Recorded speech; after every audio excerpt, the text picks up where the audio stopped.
It's time for another episode of Pats from the Past podcast. Matt Smith along with Paul Perillo.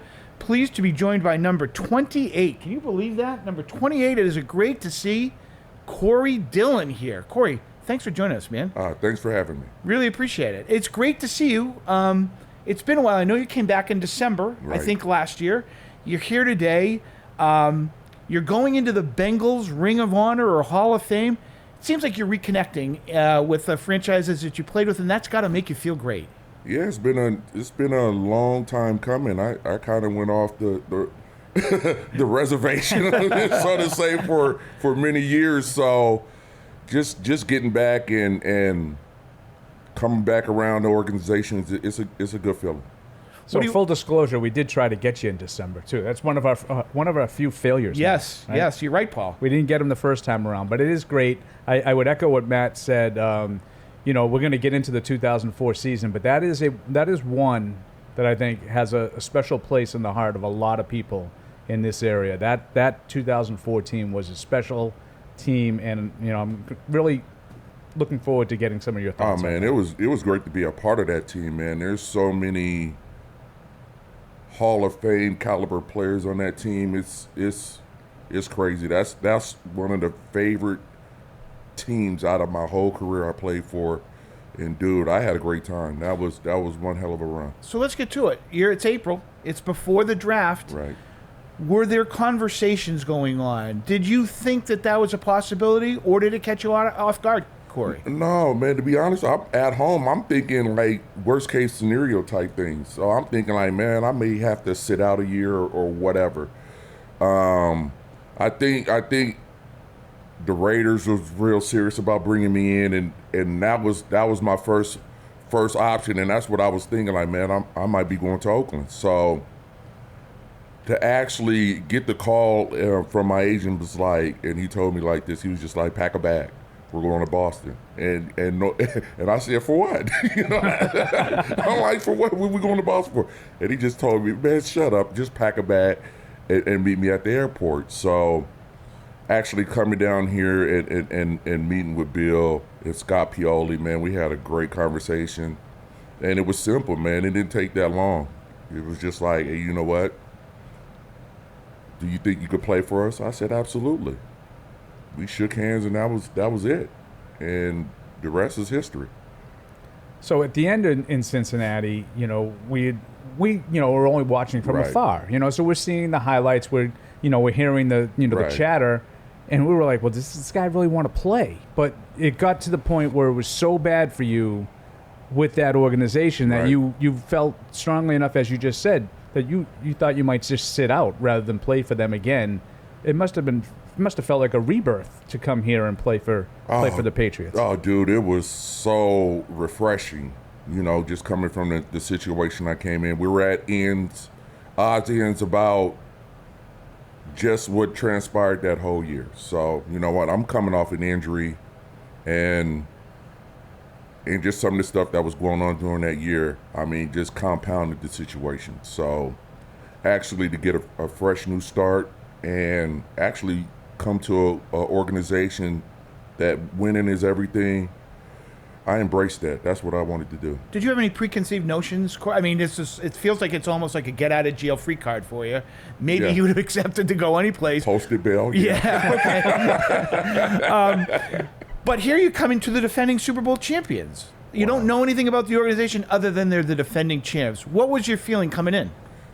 Ah, man, that was a lot of anxiety, to be honest with you, because you don't know what to expect. They already got something in place and they're rolling, and then you got this notion of like what they really need me for. They just won the Super Bowl. You know what I mean? So I think some people think it's easy to be traded to a Super Bowl champion. Man, there's more pressure on you to make your mark and to contribute to that team. So I mean, I embraced that situation as well. I just wanted to come in and, do my part. And for the most part, man, my teammates were great. They accepted me. The organization accepted me. Bill let me do my thing, man, so it kind of worked out. So that's interesting that you had some anxiety coming into really interesting. Right. So what was, what you said that they really accepted you. What was the moment that you sort of felt accepted? Well, hey, some of these players already knew, right? So that kind of bridged the gap of getting comfortable. Meaning that you could play. Like, in 2001, they had to face him, you know? Like guys like I was Brewski, there. McGinnis, Yeah. you know? So, I mean, just breaking the ice and getting to know these guys. And, I mean, just coming here during training camp and us joking around and getting familiar with each other, we kind of, everybody was just like, oh, okay. So some of the things I hear ain't what they are. You know what I mean? So, yeah, I mean, I'm pretty sure coming in, due to the fact that how I left Cincinnati, they were like, can we trust him? Is he going to be able to fit in with us? Can he do, just things like that of that nature. And just coming in and they seeing my personality, like I'm just like them, I think kind of broke the ice, and we started gelling, and they let me do my thing. So there was an acclimation period, maybe. Oh, definitely. Training camp, preseason, Definitely. maybe? Okay. Definitely. I mean, and then on top of that, I'm pretty sure people was still wondering if I could play as well. Right. So, yeah, so it was a lot of things going on, a lot of things to have anxiety about, to be honest with you. But just being me and my personality, nothing I couldn't handle. And I think I came in and fit in with the guys good. Was it really quick in training camp? I mean, obviously they were a good team. Right. But I always felt that 04 team was the first one that was sort of, there was no asterisk, there was no buts, they were just dominant. And was there a moment where you just sort of felt like, wow, this team can really be special? I think when we went off to that 5-0 start, man, I was just like, yeah, we're pretty damn good. You know what I mean? And I don't.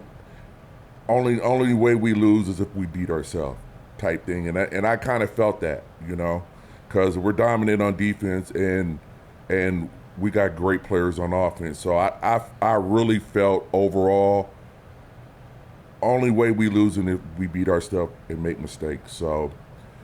It during that whole season, I mean, everybody, I like players holding players accountable, offense and defense. That's what we did all year, man. So it panned out, and it kept us focused as just coming in, and the famous quote, just do your job, Mm-hmm. and that's what we did, and players held everybody accountable for just doing your job. So, and if you're off, you're not, other players could sense that, you know what I mean? And it's just the confidence another player will give you when you may be struggling a little bit to go out there and perform, man, means everything. That's signs of a good team. You come to New England at an interesting point in Right. time. Everybody today knows how great Tom Brady was. Right. In 2004, and I'm not taking anything away from him, he was a two-time Super Bowl winning quarterback at the time, but he wasn't Tom Brady. What did you see out of him, Corey, at that point in time as a player? You knew he was a pretty good quarterback, but nobody in their wildest dreams was ever going to think that what happened. What did you see that you thought made him great? Man, just being that ultimate competitor. And you could see that then. I could see that right off the bat. I could see that. I knew it. Just how he prepares. He was always first in, last out. And the way he gathered all of us. There's not one player in that locker room that wouldn't run through a brick wall for Tom Brady. And that's what it's about. He controlled. He had that control over the team where, hey man, when he gets going, when headbutting people and screaming, let's go. Man, it's exciting for your quarterback to see your quarterback to express those kind of emotions and energy, man. It fires everybody up. So, ultimate leader, ultimate competitor, and I seen it then. I knew he was going to be great. So, and he proved it. So, easily he proved it. Yeah, I know it sounds a little funny because they went 14-2 in 03 en route to the Super Bowl. So it's not like they lucked into it, but they kind of got a lot of breaks in 03. In 04, I kind of looked at it as you were the missing piece. Like you were that one ingredient that made them completely, as you said, unbeatable unless you beat yourselves. Right. can you just remember that year, just being that lead guy, franchise record for rushing yards, I think over 1,600 rushing yards Correct. in 04. Just the dominant way that you guys went about it. You could beat teams offensively, defensively, special teams. I used to have a joke in the press box. I would decide, like, first drive of the game, whether or not you guys showed up that day and if the game was over. Right. and there was a game in Cleveland. I think Bethel Johnson returned the opening kick. Opening kick. I looked at my boss and I said, that's game. yeah, man. That was the thing, man. We can win in so many ways. There's been times like during that 04 season where we start off in 5 wides. We're not even running the ball. We'll go a whole 2 series. We don't even run the ball. And I just think that was the scheming of Charlie Wise. He was a genius in running that offense, man. And dude, it was I felt like, you know what? I was the closer, you know?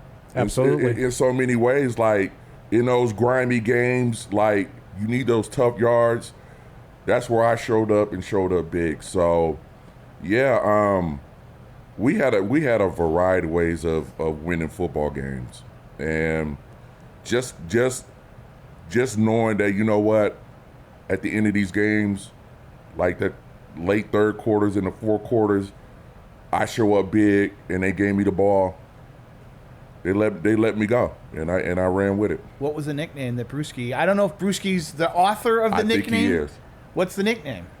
Clock killing Corey Dillon. Yeah, Clock man. killing Absolutely. Corey Dillon. Yeah, so- What an apropos nickname. Yeah, so it's true. I used to run a control it on the ground, run out that clock, and there it is. And that was really what a way to play football too. It was. Get a lead, you know, and then just hammer it home.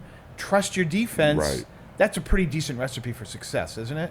Yeah, it worked in 04. Did it feel like a It worked rebirth? all the way to Jacksonville. Yes, Yeah, yeah, indeed. yeah. Like, honestly, for you, did it feel like a rebirth of sorts, you know, to just come and have that much success, both individually and as a team? And maybe reaffirm, Corey, what you were thinking when you were in a different space, you know, with Cincinnati and everything like Right, that. These right. guys don't You trust set the me. record for individual, Right. single game Yeah. rushing. Like, you had a lot of individual accolades, but the team success came with it. You know this. what dawned on me? I didn't understand like being at another organization. You will hear like what other organizations do.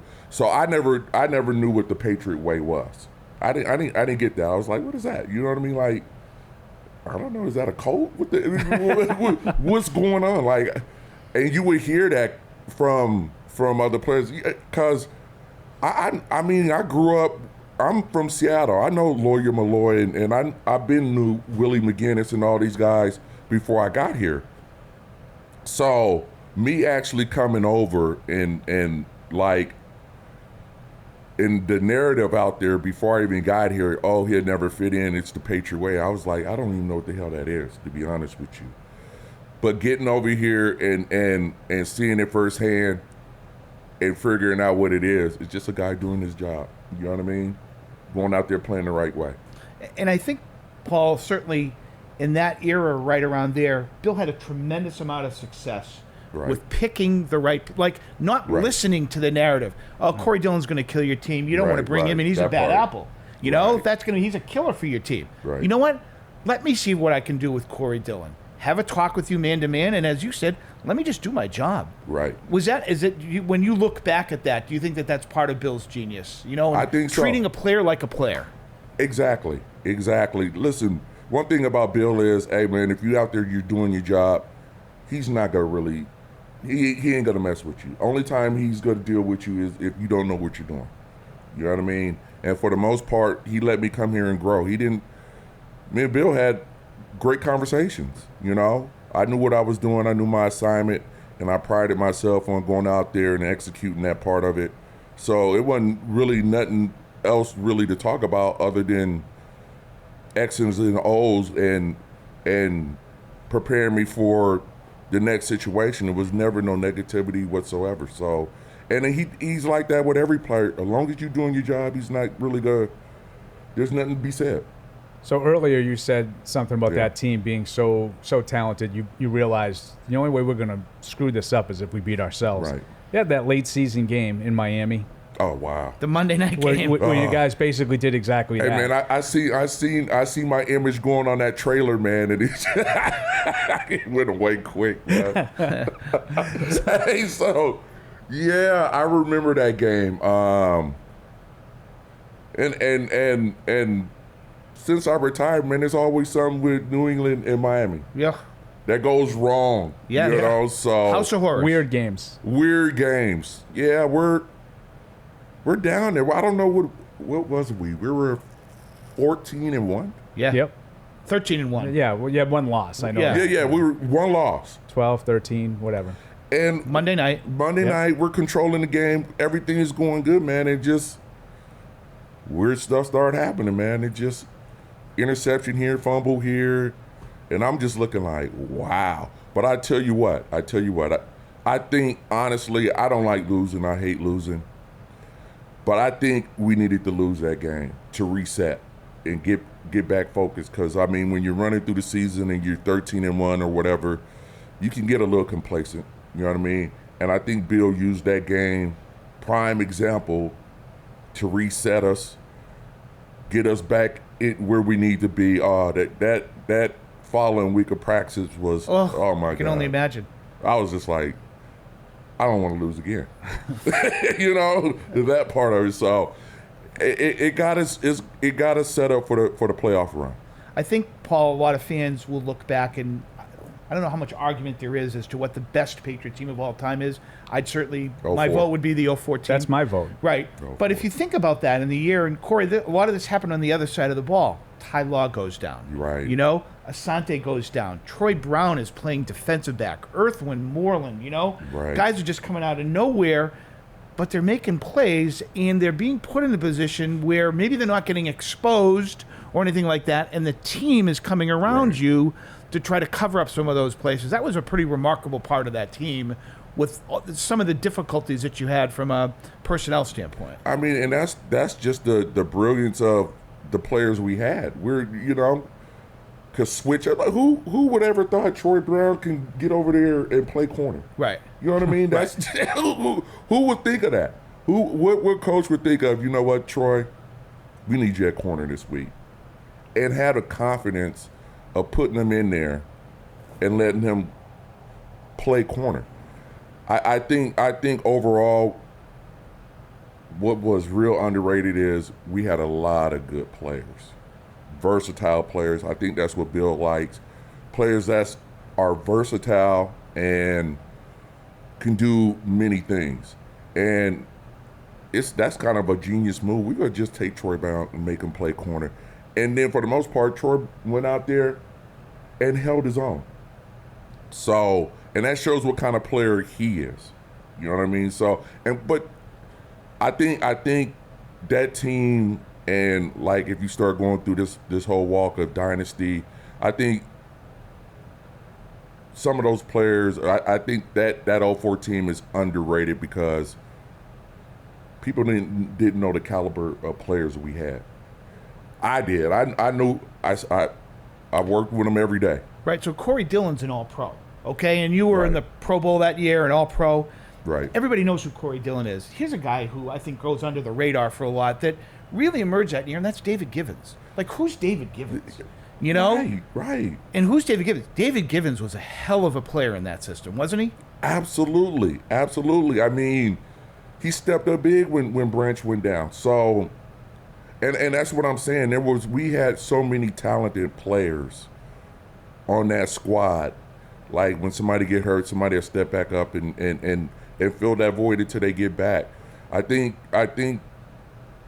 that's how we survived, and that's where our confidence grew as a team. That no matter what happens, we gotta have the next guy's gonna step up, and we gotta keep rolling. You get into the playoffs that year. Right. First game is what I think is probably one of your highlights. You know, the game against the Colts here Right. in the terrible weather. You get the great images of you with all the mud and stuff Right. all over. You know, it's before we had the field turf put in. It Right. was still natural grass then. Right. Was that your first ever playoff game? Did you have a playoff That was my appearance? first ever playoff game? Yeah. And, I think the Colts are still chasing you. It had to be really satisfying. Oh, wow. Yeah, it was, man. It was a cold one. I think it was some snow flurries here. Right and at the beginning, just to get Manning off his game. Yeah, just a little. And you know what? I'm from Seattle, man. I'm used to those snowy, cold, muddy games. So I knew it was gonna be. We got to do some running. We got to be on the ground this game. We got to do a lot of running. So, dude, it was. After the first initial hit, man, I just settled in and started doing my job, man, and it turned out I don't know, it was like what, 144 on the ground or something like that. Should have had it. I mean, you were that. So were you in? On the dive to the pylon. You know what? Officials came back the following year and said, you know what, this was actually a touchdown. Yeah. Yeah. So I wish they would have called it right the first time, but you know what? We ended up winning the game, so that's all that matters. That image of you diving for the pylon. Do you have kids? Yeah, they seen it. Do you see that one? You got to look at Dad here. Yeah, I was right? like, my daughter's always like, Dad, you didn't play. You weren't good. I'm like, you better check this out. Come back and watch some film with me, right? Let me show you a divisional round game. Yeah. And then the next game, Corey, that was that Indy game was hard fought. Right. The defense really shut Manning down. You're Right. going into Pittsburgh, where you got thumped in the regular season. And what was your confidence level of going back in there and say, you know what? Did Ty go down in the Pittsburgh game? Ty went down in the first Pittsburgh game. Yeah. So that was a little bit of what was your confidence level like going into Pittsburgh? I think I missed that Pittsburgh game too with a hamstring in the regular season. Yep. So I didn't play that game as well. And they rumped us pretty good up there. And I know I got some friends up there, Joey Porter and all them. They was talking cash. You know what? Yep. They were talking cash. And you know what? Our attitude was like, man, let's beat them down. Let's beat them down. Let's go out there and jump on them early and let them know we're back. We fully loaded. Everybody's up. We're not at a disadvantage, and let's go show them what we got. And we jumped out on them quick, and they couldn't recover. Was that the mindset going in? Like, you knew that you were missing some pieces the first time around, and you were fully confident? Because they were 15-1. Oh, Right. Listen, Pittsburgh was pretty good, too. Good team. Right. Pretty. Now, Willie used to tell everybody that no one thought you guys could win, even though you were favored on the road against a 15-1 team, Right. which told everybody just how good people thought that 2004 Patriots team was. Well, I think people recognize from the regular season we have people missing, and us fully loaded, we match up very well with them. And it was just a war of will at that point. Don't get me wrong, Pittsburgh had a stacked, one hell of a football team, but we had players too. So, and that was the thing. Man on man, let's see who weakens first. And I think we jumped out on real good. And by the third quarter, man, that game was out of control. It was pretty much in the bag. And what was going through your mind then? Like, there can't be many better feelings than watching a place empty out. You're beating them really good, as you said, Right. and you're going to the Super Bowl.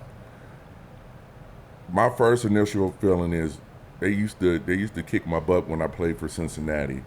So now, hey, Payback. I got you. So that was my first thought. Second thought is, man, we just whooped you on the biggest stage in the AFC Championship game.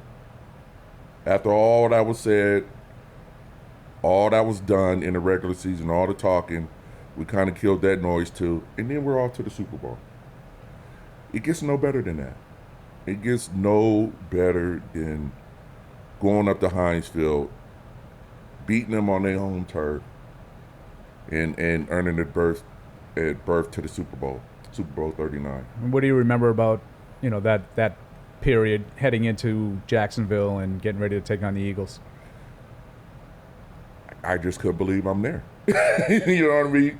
Hey, glancing back on where I was last year at that time, to where I was then, unbelievable. Unbelievable. I mean, I put in the work. But even though when you do put in the work, some people still don't get to experience what I was experiencing at that moment. So it was a blessing, man. It was a blessing. And it just reverts back to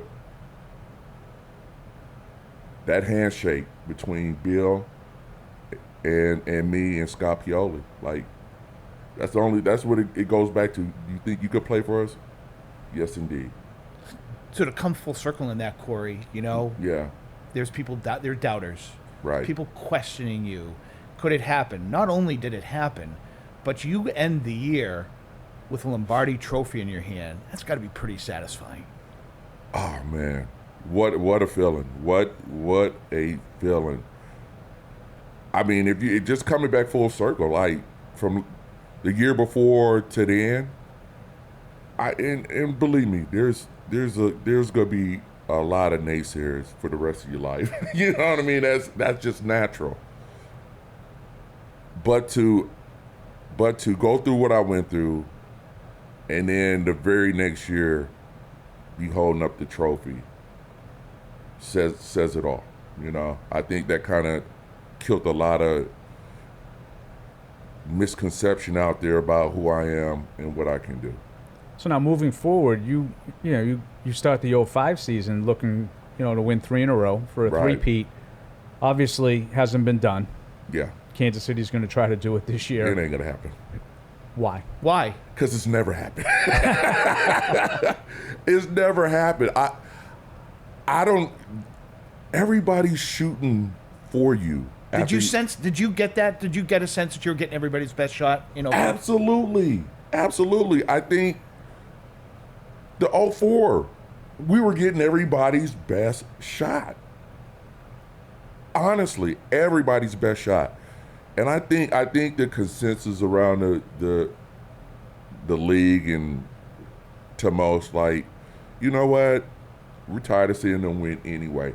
So I'm pretty sure teams are gearing up. They're gonna give Kansas City all they can handle. I don't see them three-peating at all. Where did you see the pressures besides getting everybody's best shot? 2004 was magical. Right. Nothing went wrong that year. Right. And so you can't just roll the balls back out again Right. in 05. You got to, like Bill used to say, it's a new year. You got to put in the work and everything Right. like that. Where did you see that things went wrong in 05? I mean, there was a lot of injuries. I mean, I missed games that year. So, yeah, I mean, you gotta have some luck to completing the mission of winning a Super Bowl, man. And number one, staying healthy is key. I wasn't healthy. A lot of other players that were down, so we kind of struggled that year. We still made it to the playoffs. I think we went up to Denver. We lost to Denver. Yep. Should have beat Denver that game. Which I thought we had that. We would have seen Pittsburgh again, and what a feeling. That would have been another good one. And I think, I don't know. I think Pittsburgh, did they win it that year? Yes. Honestly, I'm sitting here, I'm thinking, damn, I could have two Yeah. two rings, man, to be honest with you. Yes. So, just from afar, I would say you guys look like you're a little out of gas That too. in Denver. Tough place to play. No question. Mile high. And I think all the sort of attrition of the long playoff runs, Yeah. I think, caught up to you. But you want to say you could have had 2. Let's fast forward to 06, and you got a 21-3 lead late in the second quarter of the AFC Championship game. Yeah, man, could have. I think we might have ruined it for him. Yeah. That was a different year, though, Corey. They drafted a back in the first round. Yeah, What's your thinking when you saw that happen? nothing. Like, okay. I mean, you still got to come in here and play. Like, you know what I mean? Like, just because you were drafted doesn't mean anything. A great player told me this: it doesn't matter what round you're drafted. It matters what you do when you get here. That's a great boomer of science. And so you got to still come in here and play. And then at the end of the day, what's the worst thing that happen? Somebody get cut. I mean, I'm not getting cut, so I'm not worried about that aspect of it. So what it boiled down to was, and you know what? Hey, we're gonna mix it up. We split carries, and that's fine with me. I never griped about that whatsoever. I kind of thought of it as, hell, I need a break too sometimes. Maybe this could prolong your career. That part as well. Yeah. That part as well. I never took it as a negative. So, and then on top of that, man, we embrace guys that's coming in here that can help you win. Who doesn't want that? So I never looked at it in a negative light. I looked at it as another teammate here to help us win. And like you said, man, we get up there to Indy, man, and I'm thinking, man, we're going back. And then I don't know what happened, man. Manning happened. Yeah. Manning happened. That big head fella went to work. Yeah. And pulled a number on us, man. So, and I didn't mean to gloss over one of the more underrated playoff victories of the dynasty, and that's the week before in San Diego. Oh, man.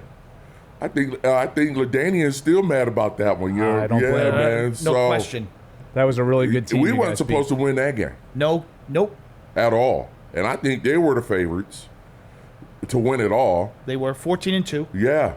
So, and actually going up to San Diego and playing one hell of a team, man. That team was good on defense, good on offense, and we were in a slugfest all 4 quarters, and to actually go up there and come out with the win was special. That was a good win for us.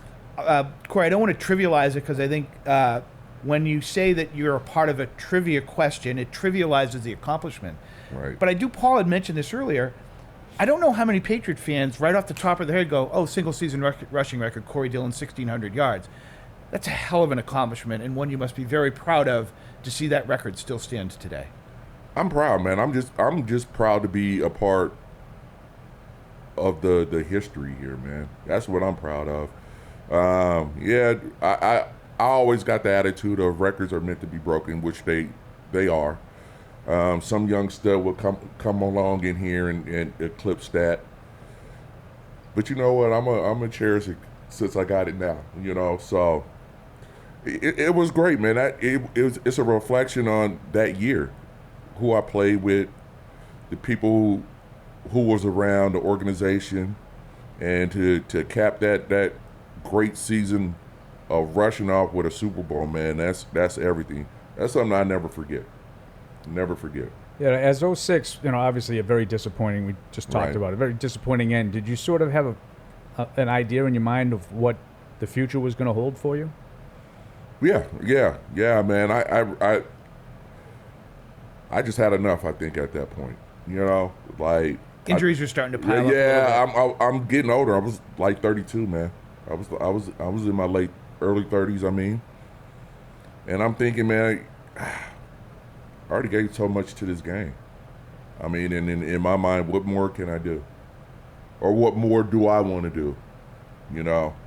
And at that time, some of the older guys that hang around, catch bad injuries, Yeah. So, and the style of football I like to play, that was coming.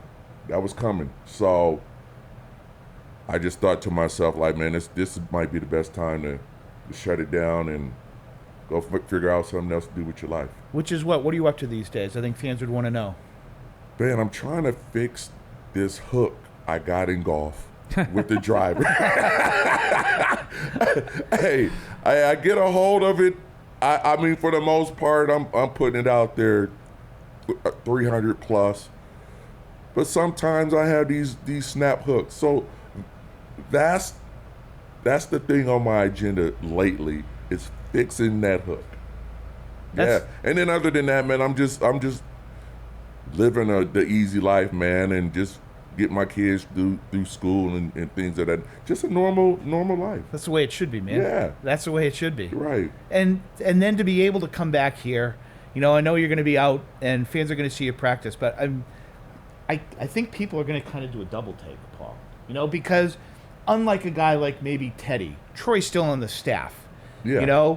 Willie's been around a bunch Right. and everything like that. Corey So Dillon's many not guys are around. in the media. And so you many know? guys are in the media. And I think people go, holy smoke, Right. that's clock-killing Corey Yeah. Dillon that's here in front of us. Yeah. And that's going to be a big deal, for fans around here, Corey. Well, like I said, I've been underground for a decade, and people haven't really seen me. So, yeah, man, it's gonna be good. It's gonna be good to see some familiar faces. I ain't seen it in a long time. So, yeah, man, I'm glad to be back. Appreciate your time. How much do you still sort of follow the league? Oh, I do. I keep track. I keep track, man. Every time the Pats is on, I'm watching. So. I'm on it. You know, I'm just a fan now. I'm a fanboy now. I could just sit back from the living room and still try to call out plays. Divided loyalties, week one. Week one's going to be a tough one. Oh, wow. Hey, wow. I'm glad you guys brought that up because I was just doing some media things with Cincinnati as well. And like I told them, man, that week I'm sitting that one out. There's hey, smart. Yeah, you know, hey, I'm gonna see both organizations play and then best team win. That's all I could do. No words, no comments, no nothing. Real quick, we'll let you go. Just the way the game is played now, as a bruising running back, does that bum you out at all? The way that's kind of all spread and aerial circus. It's a lot of passing, which I don't. It ain't no power football no more. It's more passing, and and to be honest with you, I don't like how the running back position been devalued. So it kind of sucked, kind of watching all these things by committee, you know. But that's where we at. So I'm still a football player and fan and love the game. So you gotta watch it, gotta love it, and hopefully power football will come back in style. He says the way the game's changed, that records are going to be made to be broken. I don't think so with that running back by committee. 1,600 yards is going to be tough to get when you're sharing the load, two or three backs. Yeah. Right? Yes. I really think so. But I said that records are made. They're gonna find that one stud running back. That's gonna be that throwback, and he's gonna be able to get it done. Yeah, if you're doing it by committee, it will never happen. Right. Corey, appreciate the time, man. Great Thank to see you. you. Thank Great you. to see you. Thanks. All right? Great seeing you guys as well. Thanks for having me.